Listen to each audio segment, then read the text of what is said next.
કેમ છો લાલાઓ? બે વિડીયો વિભાગીના મુકાઈ ગયા છે, ના જોયા હોય તો જોઈ લેજો.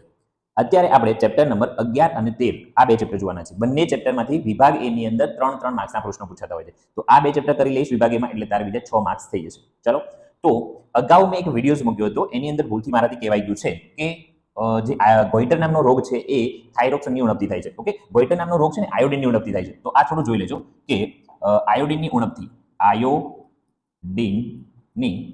ઉણપ શું થાય છે? જો આયોડિનની ઉણપ હશે ને તો ગોઈટર નામનો રોગ થશે. ગોઈટર, ઓકે, આ રોગ થાય છે. અગત્યનો એમસીક્યુ છે એટલા માટે કહી દીધું. ચલો હવે જોઈએ આગળ. ઓકે, સમય ઓછો છે અને વિડીયોઝ વધારે બનાવવાના છે. આજે ને આજે જ, અત્યારે આ બધા જ વિડીયો મેં આજે જ બનાવ્યા છે અને અપલોડ કર્યા છે. પીપીટી પણ તાત્કાલિક બનાવી છે. ઓકે, એટલા માટે થોડું રહેશે. ચલો હવે ચેપ્ટર નંબર 11 ની વાત કરવાની છે કે ચેપ્ટર નંબર 11 છે એની અંદરથી 3 એમસીક્યુઝ પૂછાય છે. ઓકે, તો મેં અહીંયા શું લાવ્યો છું? ઓકે, આની અંદરથી 1 માર્ક્સ ફિક્સ છે. એકમ, એસઆઈ એકમ પૂછાય છે અને પૂછાય છે. બરાબર, દરેકના એસઆઈ એકમ યાદ રાખવાના છે. ચલો, તો સૌથી પહેલો એસઆઈ એકમ તારે યાદ રાખવાનો છે વિદ્યુત ભારનો. ઓકે, આ શું છે તો કે વિદ્યુત ભાર છે. વિદ્યુત ભારનો એસઆઈ એકમ, તો વિદ્યુત ભારનો એસઆઈ એકમ થાય છે કુલમ. અહીંયા લખેલું છે વિદ્યુત ભારનો એસઆઈ એકમ, વિદ્યુત ભારનો એસઆઈ એકમ થાય છે કુલમ. ડન. બીજી વસ્તુ, વિદ્યુત પ્રવાહનો એસઆઈ એકમ શું થશે? તો વિદ્યુત પ્રવાહનો એસઆઈ એકમ થશે એમ્પિયર. વિદ્યુત પ્રવાહનો જે એસઆઈ એકમ છે એ થાય છે એમ્પિયર. આ ખાસ યાદ રાખવું, વિદ્યુત પ્રવાહનો એસઆઈ એકમ એમ્પિયર. બરાબર, હવે એ આ એમ્પિયર કયા વૈજ્ઞાનિકની યાદમાં આવું પણ પૂછાઈ શકે. તો એક વૈજ્ઞાનિક છે એન્ડ્રે મેરી એમ્પિયર, એમની માનમાં આ એકમ આપવામાં આવ્યો છે એમ્પિયર. બીજી વસ્તુ, વિદ્યુત પ્રવાહનું સૂત્ર, તો વિદ્યુત પ્રવાહનું સૂત્ર થાય છે I = Q/T. આ પણ યાદ રખાય. ડન.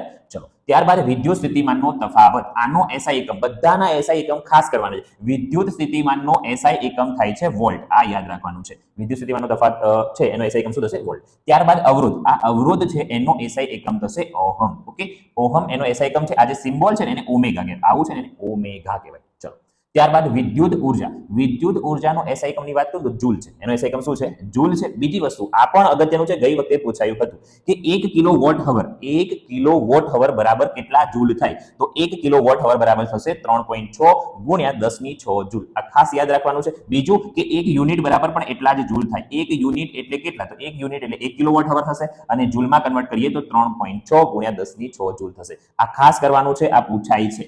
ડન. બીજું, વિદ્યુત પાવરનો એસઆઈ એકમ, વિદ્યુત પાવરનો એસઆઈ એકમ થશે વોટ.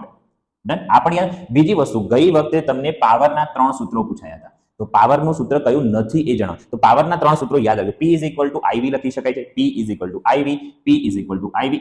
P બરાબર I²R પણ લખાય. P બરાબર V² ભાગ્યા R પણ લખી શકાય છે. તો આ પણ વેરી મોસ્ટ આઈએમપી છે. ખાસ યાદ રાખવાનું, આ પૂછાઈ શકે. ડન. તો આટલી વસ્તુ યાદ રાખવાની છે. આમાંથી તારો 1 માર્ક્સ થઈ જશે. આગળ વધીએ. હવે શું બીજું? વિદ્યુત પ્રવાહ એટલે કે આપણો એમ્પિયર. ઓકે, મારે I માપવો છે, વિદ્યુત પ્રવાહ માપવો છે I. તો એ માપવા માટેનું સાધન એ કયું હોય છે? એ મીટર. કયું હોય છે? વિદ્યુત પ્રવાહ માપવો હોય તો એ માટે મારે એ મીટરની જરૂર પડે છે. વિદ્યુત સ્થિતિમાનનો તફાવત માપવો હોય તો એ માટે મને કોની જરૂર પડે છે? વોલ્ટ મીટરની. આ પણ પૂછાય છે, યાદ રાખ. બીજી વસ્તુ કે 1 મિલી એમ્પિયરના છે ને, વિદ્યુત પ્રવાહનો એકમ એમ્પિયર છે. આ એમ્પિયરના બીજા નાના એકમો પણ છે. 1 મિલી એમ્પિયર એટલે 10⁻³ એમ્પિયર અને 1 માઇક્રો એમ્પિયર એટલે 10⁻⁶ એમ્પિયર. આ પણ યાદ રાખવું. ઓકે, ત્યારબાદ અવરોધનો એસઆઈ એકમ ઓહમ, હમણાં જ કીધું, જેને આપણે ઓમેગા વડે દર્શાવીએ છીએ. ઓકે, અહીંયા મેં આ ખાસ યાદ રાખજો. અવરોધનો કે ને તો ઓહમ, પણ અવરોધકતાનો એસઆઈ એકમ કે અવરોધકતાનો તો ઓહમ ઇન્ટુ મીટર. એટલે આપણે સંકેતમાં ઓમેગા ઇન્ટુ મીટર લખીએ છીએ. Ohm into meter. ચલો, પછી ત્યારબાદ આ પણ ઘણીવાર પૂછ્યું કે આપણે જે બલ્બ હોય ને એ બલ્બની અંદર જે ફિલામેન્ટ હોય છે એ ટંગસ્ટન ધાતુનો હોય છે. કઈ ધાતુનો હોય છે? ટંગસ્ટન ધાતુનો બનેલો હોય છે. બીજી વસ્તુ કે આ બલ્બ છે એ બલ્બની અંદર એક વાયુ ભરવામાં આવે છે, નિષ્ક્રિય વાયુ ભરવામાં આવે છે. અને એ નિષ્ક્રિય વાયુ કયો છે? તો એ નિષ્ક્રિય વાયુ છે આર્ગોન અથવા તો નાઇટ્રોજન. આ ખાસ યાદ રાખજો. આ પણ પૂછાય છે કે બલ્બની અંદર જે વાયુ ભરવામાં આવે છે કયો વાયુ? નિષ્ક્રિય વાયુ, આર્ગોન અથવા તો નાઇટ્રોજન. આ બે વાયુ ભરી શકે. ચલો, આગળ વધીએ. હવે ચેપ્ટર નંબર 13. ચલો, તો ચેપ્ટર નંબર 13 ની અંદર મેં આટલું જ લીધું છે. ઓકે, તો એની અંદર આમાંથી જોડકું પૂછે છે. ખાસ ધ્યાન રાખજો. આમાંથી શું પૂછે છે? આપણને એક જોડકું પૂછે છે. તો સૌથી પહેલા આ પોષક સ્તર છે અને પોષક સ્તરની અંદર સૌથી નીચે કોણ? ઉત્પાદકો હોય. ઉત્પાદકોમાં કોણ હશે? તો વનસ્પતિઓ. ઉત્પાદકમાં કોણ આવશે? વનસ્પતિઓ. ઓકે, વનસ્પતિઓ પ્રકાશ સંશ્લેષણની ક્રિયા કરીને જાતે ખોરાક બનાવે છે. એની ઉપર ડિપેન્ડ છે પ્રાથમિક ઉપભોગીઓ.